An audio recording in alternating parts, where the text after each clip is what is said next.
क्योंकि वो एक नंबर का लीचड़ है। वो डेट पर जाने के लिए भी मोमो से पैसे मांगता है और जब मोमो मना करती है तो वो उसे लव होटल ले जाने को बोलता है, लेकिन उसके पैसे भी मोमो को ही देने पड़ेंगे। अब ये बात सुन मोमो गुस्सा हो जाती है और उसे खींच कर एक लात मारती है, पर उसके सामने वो काफी कमजोर थी तो वो लड़का मोमो को ही नीचे गिरा देता है और उससे ब्रेकअप करके चला जाता है। मोमो अब ये बात अपनी सहेलियों को बताती है जो कहती हैं कि अच्छा हुआ वो लड़का एक नंबर का हरामी था, पता नहीं मोमो ने उसमें क्या देखा। जिस पर मोमो कहती है कि वो उसके फेवरेट एक्टर केन ताकाकुरा जैसा दिखता है और उसे हट्टे कट्टे मर्द टाइप लड़के ही पसंद आते हैं। जिस पर उसकी फ्रेंड्स कहती हैं कि इस तरह के लड़के तो अब दिखना ही बंद हो गए हैं। मोमो अब काफी उदास थी और सोच रही थी कि पता नहीं कब उसे केन ताकाकुरा जैसा मर्द मिलेगा। तभी उसकी नजर एक क्लास में जाती है जहाँ के लड़के एक चश्मिश लड़के को परेशान कर रहे थे और उस पे कागज फेंक रहे थे और वो बस अपनी मैगजीन पढ़ रहा था। मोमो को ये देख अच्छा नहीं लगता।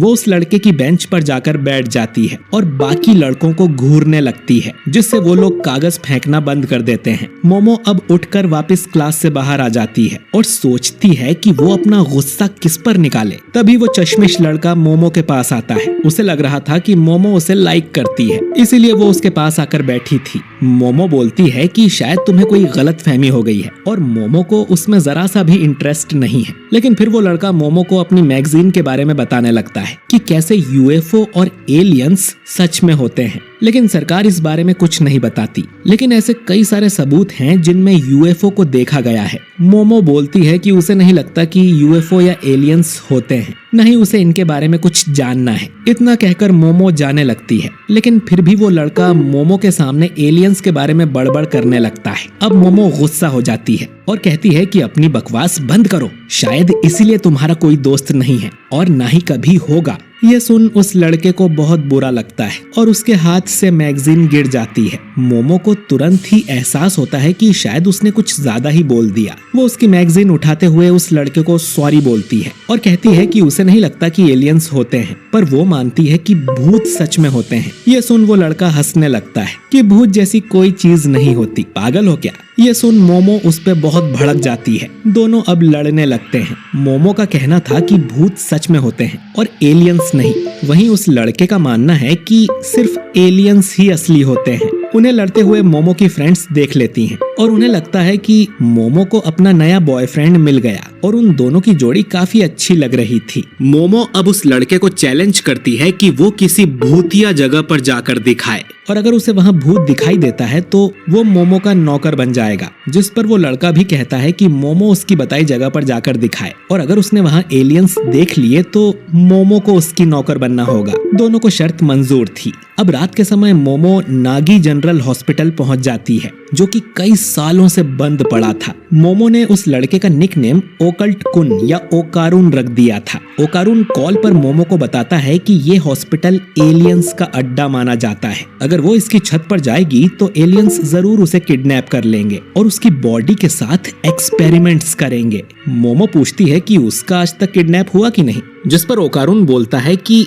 हुआ होगा और शायद एलियंस ने उसकी मेमोरीज मिटा दी होंगी। ओकारून की बातों से मोमो को साफ पता चल जाता है कि उसने खुद आज तक कोई एलियन या यूएफओ नहीं देखा। खैर, ओकारून भी मोमो की बताई जगह पर पहुंच गया था जो कि एक पुरानी टनल है। मोमो कहती है कि ये टनल बहुत ज्यादा भूतिया है, ऐसा उसने ऑनलाइन पढ़ा था। ओकारून बोलता है कि वो इस टनल में जाकर साबित कर देगा कि भूत जैसी कोई चीज नहीं होती, लेकिन फिर भी उसे डर लग रहा था और वो गाना गाते हुए अंदर जाने लगता है। ओकारून को भी पता चलता है कि मोमो ने खुद कभी भूत नहीं देखे। वो उस पे चिल्लाने लगता है कि जब उसने खुद कभी भूत नहीं देखा तो वो उन पे यकीन कैसे कर सकती है। जिस पर मोमो बताती है कि उसकी दादी असल में एक स्पिरिट मीडियम है, यानी कि वो आत्माओं से बात कर सकती है। मोमो को उसकी दादी ने ही पाला है क्योंकि उसके पेरेंट्स मर चुके हैं। जब मोमो छोटी थी तब अपने सर पे हाथ रखकर वो एक रिचुअल पोज बनाकर बाहर निकलती थी। उसकी दादी का कहना था कि ऐसा करने से बुरी शक्तियां दूर रहती हैं। वो पोज बनाकर ही स्कूल में जाती थी और लड़के उसका मजाक उड़ाया करते थे, बल्कि जिस लड़के को मोमो पसंद करती थी वो भी उसका मजाक उड़ाने लगता है। जिससे मोमो को बहुत बुरा लगता है। उसे अपनी दादी से नफरत हो जाती है और वो उन्हें बुरा भला भी कह देती है, जिसके बाद कई दिनों तक उसकी अपनी दादी से बात नहीं होती। लेकिन बाद में मोमो को रियलाइज हुआ कि मोमो को इस बात से गुस्सा नहीं आया कि उस लड़के ने मोमो का मजाक उड़ाया, बल्कि वो इस बात से गुस्सा थी कि उस लड़के ने उसकी दादी का मजाक उड़ाया। मोमो अपनी दादी से बहुत प्यार करती है और उसे उन पर पूरा भरोसा है, इसलिए उसे इस बात पर भी भरोसा है कि भूत होते हैं। अब वो ओकारून से पूछती है कि उसे क्यों लगता है कि एलियंस होते हैं, लेकिन ओकारून उसे कुछ नहीं बताता और बोलता है कि इसके पीछे कोई रीजन हो ऐसा जरूरी तो नहीं।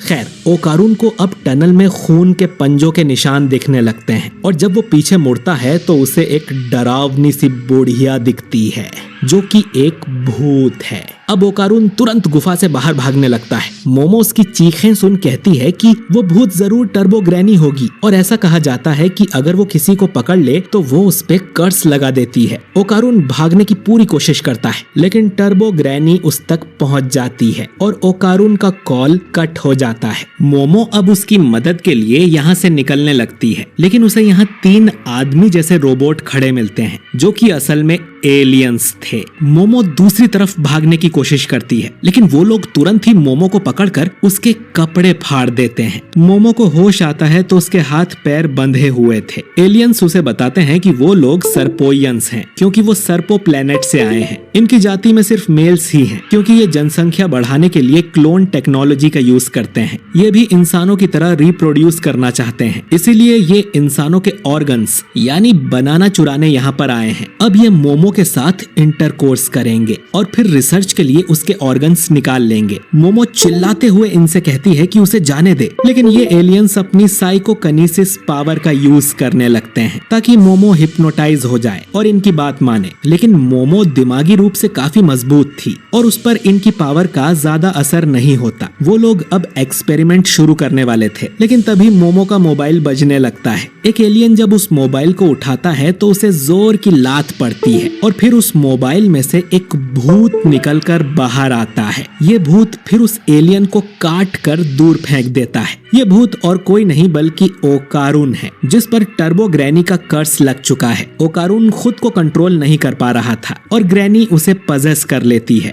दूसरा एलियन बोलता है कि मोबाइल में से टेलीपोर्ट होने की टेक्नोलॉजी तो अभी हमारे पास भी नहीं है, तुम जो भी हो यहाँ से चले जाओ या तो हमें अपना बनाना दे दो। एलियंस अब अपनी पावर का यूज करने लगते हैं, लेकिन ग्रैनी इतनी तेज थी कि उस पे एलियंस की शक्ति का असर ही नहीं होता और वो दूसरे एलियन को भी काट कर उसका बनाना निकाल लेती है। अब तीसरा एलियन अपने अटैक से ग्रैनी को दूर फेंक देता है और बोलता है कि उन्होंने इंसानों पर कभी हमला नहीं किया है, तो चुपचाप हमें अपना बनाना दे दो। ओकारून बोलता है कि उन्हें जो भी चाहिए वो देने को तैयार है। वो कितने टाइम से एलियंस को देखना चाहता था, क्योंकि उसके कभी कोई दोस्त नहीं बने। उसे लगता था कि कम से कम एलियंस तो उससे जरूर दोस्ती करेंगे, इसीलिए वो बचपन से ही आसमान में घूरता रहता था और सोचता था कि कोई एलियन उसके पास आ जाए, लेकिन ऐसा कभी नहीं हुआ। ओकारून को हमेशा दूसरे बच्चे बुली करते हैं और किसी को उससे कोई फर्क नहीं पड़ता था कि वो जिंदा भी है या नहीं। लेकिन फिर मोमो उसकी हेल्प करने आई, इसीलिए वो मोमो को कुछ नहीं होने देगा। तो एलियंस को जो भी करना है ओकारून के साथ करे, लेकिन मोमो को जाने दे और उसके लिए वो मॉन्स्टर बनने को भी तैयार है। इतना कहकर ओकारून का कर्स फिर से उस पे हावी हो जाता है। मोमो भी चिल्लाती है कि इन्हें दिखा दो कि तुम एक असली मर्द हो। वो एलियन फिर से ओकारून पे अटैक करता है और ओकारून तुरंत ही हार मान लेता है। मोमो बोलती है कि ये तो शुरू होते ही खत्म हो गया। एलियन अब फिर से मोमो को हिप्नोटाइज करने लगता है और कहता है कि हमें मेल इंसानों से कोई मतलब नहीं है। मोमो को अब अपनी दादी का एक फ्लैशबैक याद आता है, जिसमें वो मोमो को उसकी शक्ति बाहर निकालना सिखा रही थी ताकि वो हमेशा बुरी चीजों से खुद को बचा सके। लेकिन मोमो ये रिचुअल करने से मना कर देती है क्योंकि बच्चे उसका मजाक उड़ाते थे। मोमो ये कहते हुए भाग जाती है कि वो अपनी दादी से नफरत करती है और वो एक नकली स्पिरिट मीडियम है। मोमो अब सोचती है कि ये सब बातें उसे अब क्यों याद आ रही है। मोमो अब ध्यान लगाकर वही करती है जो उसकी दादी ने सिखाया था और अचानक उसके अंदर साइकिक पावर्स आ जाती हैं, जिससे वो टेबल को तोड़कर आजाद हो जाती है, जो देख ओकारून भी चौंक जाता है। मोमो को खुद यकीन यकीन नहीं होता कि उसके अंदर साइकिक पावर्स थी। एलियंस की पावर भी मोमो की पावर के सामने कमजोर पड़ रही थी। मोमो अब समझ जाती है कि उसकी दादी सच में एक स्पिरिट मीडियम है। वो उन्हें थैंक यू बोलती है और उस तीसरे एलियन को एक जोरदार लात मारती है, जो कि इतनी पावरफुल थी कि वो एलियन यूएफओ को तोड़ते हुए बाहर जाके गिरता है। और ये यूएफओ बाहर से देखने पर